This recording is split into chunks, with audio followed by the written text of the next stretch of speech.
Alright, so, the Jews pack up all their shit and they get the fuck out of Egypt. Now is the perfect time for them to, like, make a beeline for safety, right? There's this perfect road that leads right to the kingdom of the Philistines, and God is like, no, let me take over leading for a second, and just leads them just right into the middle of bumfuck nowhere Egypt. Just in the middle of the desert, and they're just wandering around. What rationale does he provide for this?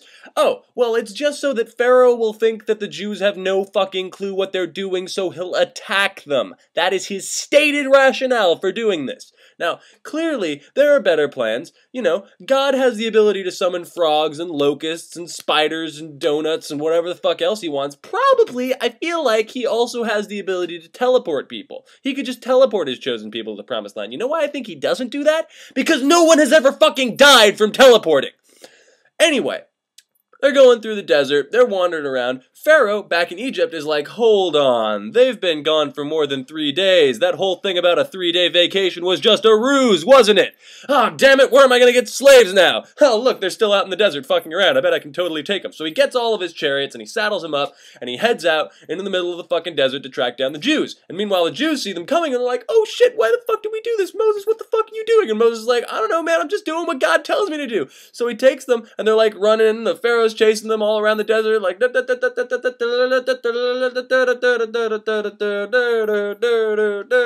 so they're going, and they get to the Sea of Reeds, which is just an impassable fucking barrier, right? Well, I mean, it wouldn't be if God would just teleport them over it, but that's not an option, because God needs more people to die, so Moses is like, God, what the fuck do I do? And God's like, no, chill out, dude, just raise up your arms and I'll fucking move the water in half.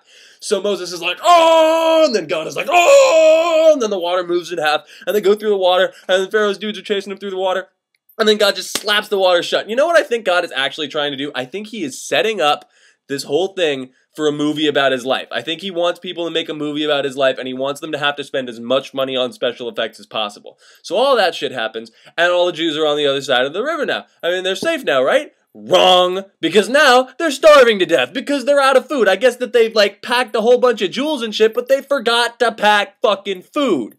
Either that, or all of their resources got used up during the long fuckity long time that they were forced to wander in circles around the desert so that God could send more people to attack them. One of the two. Anyway, they're starving and they complain to Moses, and Moses is like, what the fuck, God? And God is like, don't fucking question me. I will rain down manna from heaven. Now, do you guys know what manna is? See, I thought I knew. See, I thought it was like bread came down from heaven, like freshly baked, tasty loaves of tasty bread. No, nothing like that. So, they go to bed one night, it rains, and then they wake up in the morning and the ground is covered in fungus, which they are expected to harvest and then eat. 6 days a week they harvest it, because you're not allowed to work on the 7th day, because God rested one day of 1/7 day way back in the way back, and he'll be damned if anybody is ever going to work on that day ever again. So, dramatically reducing everybody's productivity, but that's okay, because he keeps providing this food for them. For 40 years they have to eat this! 40 years they're wandering around the fucking desert. And let me just be clear about something. This is not a very big desert to get lost in for 40 years. This desert is about the size of New Jersey. Imagine walking around New Jersey for 40 years. Where would you even, how could you keep finding places to go for 40 years that you had not already been? I mean, look, a conservative estimate. Okay, so I looked it up. You could walk across the entire United States in about 3 months. Let's be generous. Let's say 6 months. Let's be generous to the generous. Let's say a year. Let's be triple generous combo, 10 years, all right? 10 years to walk across the entire United States. 40 years to walk around fucking New Jersey. Anyway, they're walking around for a while, eating ground shrooms this whole time, and finally, they end up at the place where Moses' father-in-law lives. Like, it took them 40 years to get here. And that dude is like, well, you know, shit, man, looks like you're responsible for making judicial decisions for this massive pissed off Jews. And Moses is like, yeah, you're right. And his dad is like, you should invent the judicial system. And Moses is like, shit, why didn't I think of that? So he invents the judicial system. And then meanwhile, they're wandering around some more. They're dying of thirst now because God provided food, but he didn't think to provide water. And so Moses is like, God, what the fuck? And God is like, come on, don't fucking question me. Come on, just go hit this mountain with a rock and water will come out. I don't see why God got so pissed off, because, like, honestly, if Moses hadn't said anything about it, God probably wouldn't have done anything. So really, these guys are being proactive about what a shitty administrator that their God is. Really, God should be thanking them, if anything, because he doesn't think about things that don't involve killing masses of people.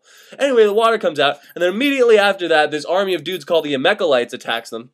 And they're losing, they're getting their asses kicked, until Moses gets up on top of a hill and starts putting his arms up in the air. It's like some fucking Japanese game show. As long as Moses' arms are up, they do fine. If he takes his arms down, they start getting pushed back. So he's got to just stand up on top of this hill for like 24 hours with his arms up. At the end of it, he's got dudes like under each arm holding him up, like...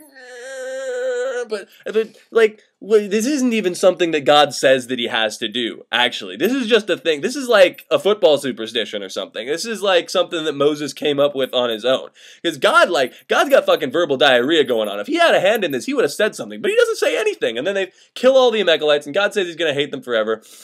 They do the whole thing with the judicial system. And then after that, God is like, oh shit, man, I'm worried that the laws that you came up with are not sufficiently arbitrary and full of shit. So, I need to pass down some laws to you as well. And Moses is like, okay, shit, where do you want to do that? And God's like, how about on top of this active fucking volcano called Mount Sinai?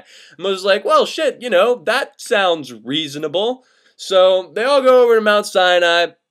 And God is like, all right, I'm going to deliver some fucking laws from up here. Everybody make sure that you wash your clothes, don't have sex, don't touch this mountain or I'll fucking kill you. Except for Moses, you can come up on the mountain. So everybody gets ready for this new kind of bullshit.